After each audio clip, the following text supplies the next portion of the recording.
What's up, everybody? John from Old Reading Farm here. Thanks for joining us. In today's video, I'm finally seeing a light at the end of the tunnel.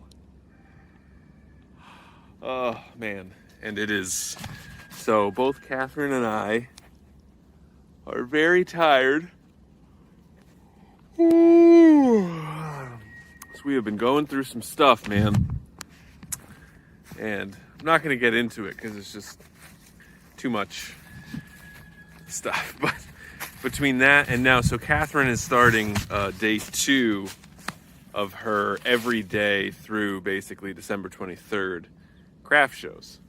And she's up at Hartford Glow every day. And so like tonight she's there till 9 o'clock. And so Hartford's like an hour and a half from us, depending on the traffic. So now that she's doing that, so it's Friday. I was supposed to put out a video today. Just couldn't get it done because it's like as soon as I am done with work, I am down here and I am chainsaw carving. The only reason I'm not chainsaw carving right now is because it's Friday. And since it's Friday, I have shows tomorrow and Sunday. During the day, Catherine has shows like in the afternoon and evening. So I have some farm chores to do, and it's winter time, so I got wintertime farm chores. So number one on my list is to water everybody. I'm giving it a little bit more time to see if our hoses thawed. Hopefully they did. And if they did not, I'm gonna have to figure out, well, I'll have to use our barrels to do that. But anyway, so I'm also down here near my firewood pile. And while I do still have a good amount of firewood, I'm gonna take a look around the other side. So what I'm gonna do is I'm gonna grab my dump trailer and bring it down here. Because the problem with a pile that I found, and now I'm piling this up because that's what my, the guy who was on our property before who was doing processing firewood, this is how he did it. But so he's selling firewood that's already seasoned. My stuff is not quite seasoned yet on all of it. So I needed a way to, and I did, hold on. I did sort of plan this out. So this over there, you can see where my the backhoe attachment is. So that's the road that leads to my house. So my plan has always been, I'd pile up my firewood here and I always threw it to the back whenever, so I had my log splitter out on the other side there. I'd split a log, toss the finished pieces to the back, thinking that in the end, I could pull these walls of pallets down and then pull from the back, since the stuff in the back is going to be the oldest stuff and therefore the most seasoned. So the only problem is with a pile like this, as opposed to like a nice stack, is that it's messy and it's hard to get to the stuff on the bottom. So the stuff on the top is the youngest stuff. Stuff on the bottom is the oldest. So it's just a little bit of trickiness to get it. And I also found, so our wood stove salesman told us that it could fit an 18-inch plus log. And I know some of these are probably a little bit bigger than 18 inches, but it's really more meant for a 16-inch log. And so, I had preemptively split a bunch of wood at 18 inches. Because you can see, like, this piece is pretty long. Can't even get it all the way in frame. So that's a pretty long piece, and it doesn't quite fit. Now I do have plenty of pieces that are more like this size, which are like perfect. And so all in all, it's not a big deal, but it's a little bit of a pain in the butt. But so, the other thing is with this light at the end of the tunnel. So I basically, after this weekend, only have one more chainsaw carving show, which means that I can sort of now focus on farm projects as well as chainsaw carving projects, and I have plenty of them. Did that tree fall down? Oh wow, this guy's building a garage over here. So one of the things, that's a big building. It's very big. Yes. Anyway, Let's cut. So one of the things that I wanted to do, besides shading my neighbor for building a new structure on his property, sorry, can't help myself, petty, is maybe potentially rearrange where my firewood is gonna go. So that's my big firewood pile, you know, so it's sort of at the end of my chainsaw carving, it's at the end of the wood yard.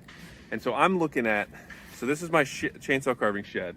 I was looking at originally putting my sawmill somewhere over here, maybe further past the shed, so that if I get big logs, I can sort of roll them, because the slope goes down this way. So I wanted to make it as easy as possible for me to, you know, get logs there. So then the only other thing is, like, I want to make sure I have enough movable room and space where I can go around. And so that's why I was talking about originally, like, you know, doing some clearing of trees up over there so I can have a nice swing area where I can bring the trailer and not have to worry about all the trees, because I'm gonna have, I've talked about it in previous videos, like moving the scraps with my dump trailer down to over there. And it's like, I need to be able to easily do it. Because if I'm like trying to navigate through trees and backing up and trying to move the trailer, it just gets to be way too much. So I'm trying to make it easier. But anyway, I'm thinking that having all of these logs here might create a log jam in terms of, you know, where I'm going to go. So if I have my sawmill somewhere over there, maybe it would be handy to have a way to come in through here and go around that way. And the other thing is, we want a place where my firewood can get sun. And you know what? I would also like it to look a little bit nicer than this. I would like it to be organized, and maybe that's something that I can have time to do in the future. But anyway, you know, having these huge piles of logs here is also not very helpful. You know, it just creates, you know, it's static space. It's just sort of in the way. So, I mean, if I have an area and I had, you know, taken some trees down over here thinking that this would be a preliminary area for firewood, but I didn't have a chance to, you know, clean it up over here, because again, just rushing around. But, you know, I'm also looking at taking some more trees down. I really don't know what I want to do, but I think I do want to get to a place where I don't have all of these logs sitting around. And so I don't know if that means like bucking them up and bringing them somewhere else. I'm not sure what that's going to look like yet. I just know that I don't think this is the best place for it. I mean, maybe over on that side of the road too would be nice, where I can just sort of extend it along that way. We'll have to see, because, you know, it's obviously not like a problem right now. But anyway, let's go see if I'll be able to water some animals, and then we'll grab the dump trailer and grab some firewood. Well, it's not what you want, but it's still water, right? So I hope I'll be able to make it into that one. I'm not 100% sure, but the fish are still living, so that's good. Anyway, that's sad because this is like our longest hose that's soft. So that stinks, but that is how it goes. Right, ladies? All right.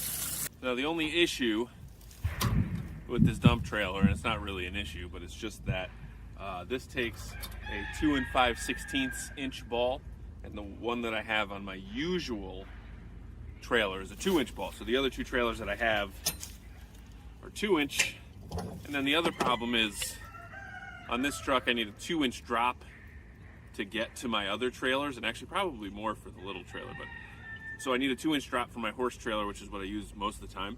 And then this one, I should put that over there. So this one needs just a straight hitch. So you can see the difference there. Like when it's inserted into the truck, this ball sits, you know, what? As I fall over slowly. So this one sits like 2 inches higher than that one. And so since this has a much higher clearance, it needs to sit higher, therefore this hitch versus this one. So I just have to take a second and switch this out. Luckily they are very easy to switch out, so that's a no problem. Throw this in the handy dandy toolbox there. And we'll connect them up.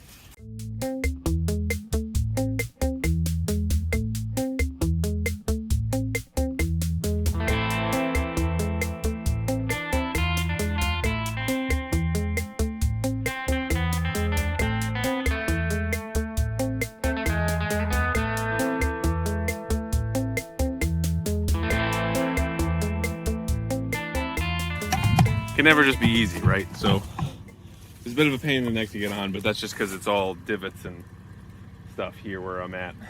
And so it's like every time I would get the hitch underneath the trailer and I would put the brakes on, I would just slide forward a little bit and misalign it. So you know how that goes. All right, so time to get back there and grab some firewood before it gets dark.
Unloaded. It's a good amount of wood. Yeah, that looks much. It would take me a lot longer to do that with the tractor. But again, there's a few like little things that I can do to make it go faster. But anyway, I'm gonna test the water real quick so that I can at least have that running while I'm doing this. And I'll be right back. All right, so we are stacked, racked, and ready to roll here. I also have brought up some of these little pieces from chainsaw carving. That'll just be good for kindling and stuff like that. So I'm all full in there. Now I'm gonna go bring my trailer back down, but first I'm gonna check on the alpaca water. I'm sure you saw in the last clip we had a burst hose, which is not surprising. Happens like every year. It just stinks that it happened to that hose because that was one of our good hoses. And I hope I'm just able to get the brake over to our the other waterer because it's in the one right now, but I'm gonna see if we can get it to the other. All right, well, got a nice wet ground. It did fill up pretty well, but the brake is just like right at a point where the hose is at its capacity here. Hopefully I'll be able to get it over there, but what do you think, Aspen?